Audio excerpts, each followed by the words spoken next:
Good story here in Bendigo. Firstly, catching up with Chelsea Wills. Hello, Chelsea. Hi, Paul. Thanks for having me on. Well, they tell me you've been everywhere. Laurie Wills is over the back there, and you were saying it's something along the lines of National Velvet. You've been Miss Media today, is that right? Oh, yeah, I have had a popular day last night. Answering people's good wishes on Facebook and text messages, and then, how exciting, Toby McKinnon on SNN this morning. So who would have thought? I think it's great. It's a really, really good story, and it's what harness racing is. I actually don't know the story. I shouldn't say it's a good story. I presume there's a fair story behind the back of this horse, but I did do a little bit of homework. One, I looked at the race, and he only got there in the last stride. Were you at all worried he'd got beat? Worried. I'm surprised you didn't hear me from here. I just, as I said this morning, my eyesight is not what it used to be. And last night, you know how far the track is from the grandstand. I was sitting in the grandstand and I thought, halfway up, so I thought, geez, he's in trouble. And then the caller said, here comes Shark Slayer with a good run. And I was sort of squinting. I thought, it is him. And then I just screaming from there until the finish post. And I think the race caller said he thought the inside horse. I thought, well, he'll know. So I just stood there, holding my head, waiting for the numbers, and number 11 come up, and I really just screamed and danced around on my own. And poor Michael Bellman's kids were the only ones near me. I just had to have someone to hug, so I just grabbed onto them, and they said, "You got beat." I said, "No, I didn't. Number 11's in the frame." So it was just, it's really exciting, as you can probably tell. You can. I was going to say it's 24 hours. I don't care. I mean, this is what you can do. You can say and do whatever you want to do first. I said his name was Shark Slayer. I got his name wrong, haven't I? Shark Slayer. Slayer, yes. Yeah. I didn't pick that up, but it's Slayer. So where does the name come from? Back when he was a young horse, the kids were like that. Shark's Tale, the movie. Oh, you've probably not seen it. I've got to get on. There's a movie, Shark's Tale, and in it there's a shark that had apparently killed other sharks to be, try and be the king of the group, but he never killed anything, and they called him the Shark Slayer. So he's by 4 stars Shark Slayer. So hey. He's actually killed someone now. He killed a field last night. He done a great job. Right, what is the story from? Because anyone wondering, he's an 8-year-old by 4-star Shark out of Red Impala, a horse that you guys have raced for a long time, and had his first start last night. So what is the backstory? There's got to be a fair bit going on behind you. It's just been... thinking about it, it's just been a long haul. To think it's been 8 years. But he started off, his brothers both took time, and we had him going around just nicely in hobbles as a 2-year-old. I'm not going to rush him because the others took time. We'll take our time and I'll look after him. And we hadn't done much work at all, and he come up with a bit of a tendon. And we thought, it couldn't be much. He hasn't done much. So we chucked him out, brought him back in months later, and we had him going around. And Laurie rang me and said, I've just driven that horse around the hobbles, you better name him quick, I think he's pretty nice. So, okay, put the name in, it's just gone downhill from there. Everything that could have gone wrong, he ended up with another tendon, give him a year off. He said that many things go wrong with him. He got crook once with what seemed to be just a cold and a cough, but it just stuck to him for months. And then we were swimming him in the dam. I started swimming him. I thought the cold of the water in the winter might do his legs better. So I was swimming him all through the winter. And the poor bugger, he must have been freezing, but he put up with it. And then one day had him in there, and something must have touched his leg in the water, and he got a fright and started to panic and climb in the water. And then he sliced through his leg. So that was more time.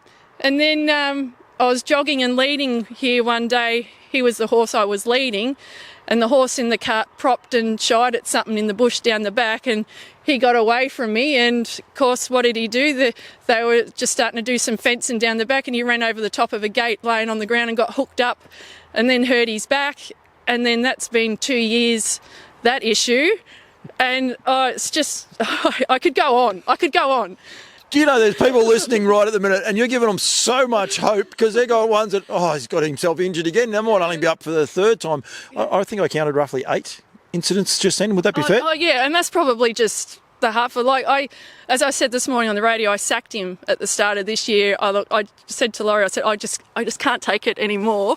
It's just so disappointing. And I thought I'll break him in as a riding horse and give him a good life because he's such a nice horse, and broke him into the saddle, and lo and behold, he was not very nice to ride. He'd trip all the time, and like, he doesn't look at anything in the cart, but he was real looky.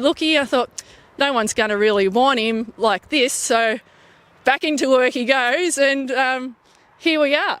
We made it. Anyone who wants to get on HRA right at the minute, I actually noticed this a little anomaly. Have you noticed he's actually retired?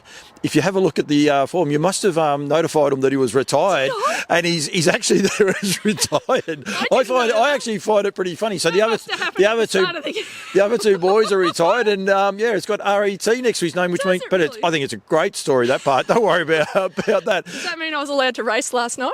Well, you must have been. I mean, I don't think you broke. Well, you haven't. If there's a clerical error, it's someone else's fault, not yours. Don't worry about that. But yeah, it was interesting because Judd Black, and I'm trying to think of the other horse. Flick Me an Ace. They both retired. That's where it got me. I was like, oh, so he's well bred. Like the other two have both won 4 races. They were no superstars. I know Judd Black gave Laurie a couple of good thrills. One day at Bendigo, I reckon it was he came down the outside from memory barnstorming finish, but and Laurie was pretty cock-a-hoop about it that day. Yeah, could have. Like Judd Black, he had a lot of speed, but he was a bit of a tough horse. He was just like a big kid all the time, so excited. Everywhere he went had to be in a rush, and it was the same in his races. He could pull a bit, but he had suspensory trouble, and we were trying to get him through. In the end, once again, retired and made a riding horse, and he's got a lovely home over in Ballarat. And Flick Me an Ace, I like to hang on to things. He's still in the paddock, and we actually had him going around for this bloke just for the purpose of getting him going, because he needs someone to work with. He won't work on his own. Like, it's just, you got to chase him the whole way, and he just doesn't listen to you. So I had Flick Me an Ace going around in front of him, and he actually got him up to be able to go to the runarounds, and then he sort of had his legs started to look a bit funny, and I thought, we'll just stop, and just continued on with him. And luckily we've still got old Thorazin. He's a pretty good galloping pacemaker. He took over as the work buddy, and yeah, here we go. We made it. Who would have thought? I'll keep going down the family tree. Out of Red Impala, a horse that you raced with your parents, so I would imagine that means a hell of a lot to you. She was a good horse to you. Again, no superstars. None of them are.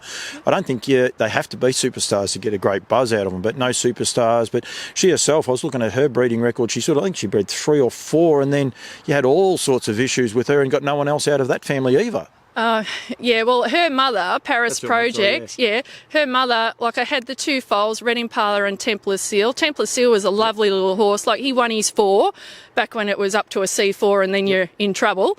So he won his 4, and then she just wouldn't breed after that. I carted her around the place because we thought, natural service, we'll go that way. I carted her to Geelong one night in the middle of the night because I saw she was on season, just so she could be served in the morning by the stallion, and she just never went in foal again after that. So I don't know what went wrong. So and then when Red Impala retired and we got these ones, I actually tried to breed from her this year to Tiger Tara, and she didn't go in foal, and then lo and behold, a couple of months later she got violently ill and died in the paddock out the front. So, but like, she was getting up in years, but no, she wasn't. That was 22. That's not old. So so I've got the only filly I got out of her died of colic as a yearling, and so all I had was all boys, so the line doesn't live on, unfortunately. It doesn't, but I'll tell you what, persistency does, because you've had a fair few kicks in this story. As I said, you got a few people a lot more, a lot happier about it. How has he pulled up? Like, has he pulled up okay? Yeah, look, he races in bandages, so I was very cautious last night when I was taking them off afterwards, just preparing myself, because who knows. And look, he seems fine, and he's got some vibrating ice boots on at the moment, and look, all signs are we might make another start, Paul. Well, that's going to be good, and you hopefully don't have to travel all the way to Swan Hill, but mind you, Swan Hill, they look after you. It is a beautiful club up there, and I'm sure afterwards you would have had a fair few people congratulating you on the track. You said about your phone, but it's a great little community up there as well, Swan Hill. Yeah, definitely. I've clerked up there a couple of times, so the clerk of the course nearly fell off his 17-hand horse to give me a kiss as he was coming in off the track. But there's a lot of people up there. We knew there's a lot of people from Bendigo, and Bruins won the race after us, which was good. So Yeah, it was, and they do look after you up there with their good barbecue for tea, and we treated ourselves to a bit of Macca's on the way home, as you do when you win.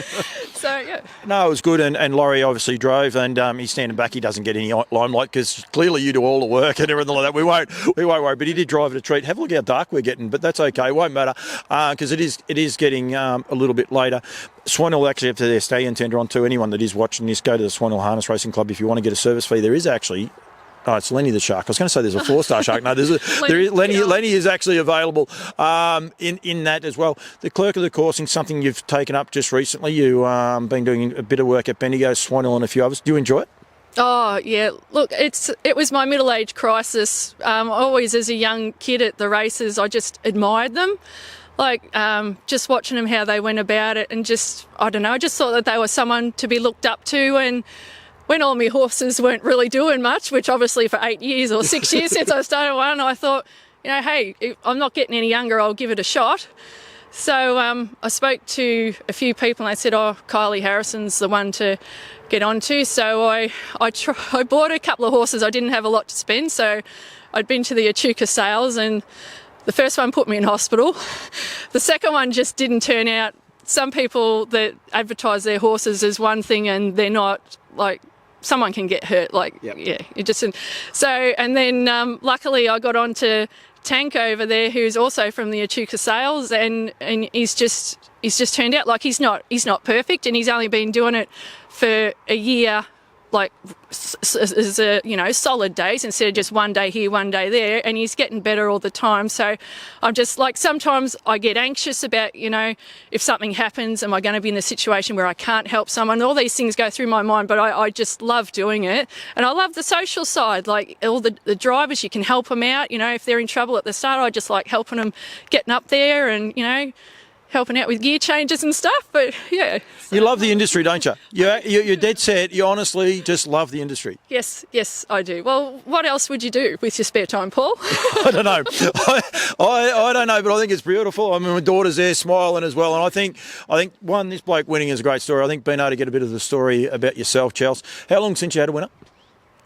It was just after my, can I say 40th birthday? Did you say 20th? That's okay. Yes, yeah, 20th. Yeah, it was a couple of days. Actually, it was the day after we had a big party, and it was the day after Flick Me and Ace was in at Charlton, and we'd had a hard night at the birthday party, and he was in the first race, and he was he was just getting better and better when things went wrong with him, but so it's been 6 years since he raced, and he won a couple of starts before he finished. So yeah, it's been 6 years since I won a race. So well, it's a great effort of persistency, but it's what the industry's about. I mean, as I said, it was a normal race. I think $7,000. No, it was a $10,000. That's if you're going to win the right ones, they're the right ones to win. What a race to hold out for!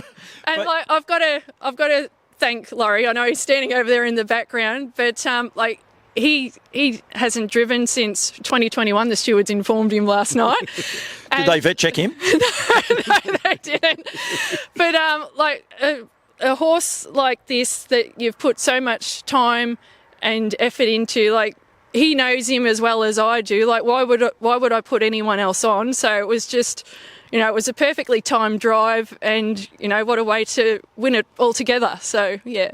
No, it was indeed. You're well and up. You're not allowed to cry. I have this bad habit of following people, so you don't want to do that. I'm just looking out there at the stars. I think well done. It's a great story of persistence. Well done for yourself. Your kids are always around the races. I think it's Judd is your oldest one. Is that right? Oh, no. Casey's the eldest. Is that the one that goes to school with my daughter? No, He'd be a bit older. No, Callum does the videoing at the trials and uploads them onto the internet and stuff like that. Yes, that was the one I have done a little bit with. They do a fair bit around. They also help out the photographers from time to time as well. So I think it's a great story. And the Will's name, especially here in Bendigo, it's synonymous. So, well, to anyone not 100% sure, you are Rebecca Morrissey's sister as well. What was your maiden name? Kylie. I was going to call you Kelsey. But no, maiden name was Kylie as well. Yeah. So, but all very entrenched Bendigo names in the harness racing industry, so I think it's a great story, Dale. So well done. Vanessa was on the committee at Bendigo for some time, so three sisters were all involved. So yeah. And Dad had a huge involvement with Bendigo as well. Oh, Dad always had horses. Like no no luck at all. But he always had a brood mare, and you know, he had some with Dick Howarth and Clary Hamilton. And he always had a horse, and Red Impala was my first winner and his first winner. So yeah, what a good first winner to have. Yeah, was indeed. Well done. Congratulations to you, the family, and everyone, and thanks for sharing the story. I think it's a ripping story, and hopefully you get many more. They won't mean as much after this one probably, but hopefully he wins another 10 for you, and you can have a hell of a time. So well done. Thank you. Thank you. Thanks, Paul. Thank you.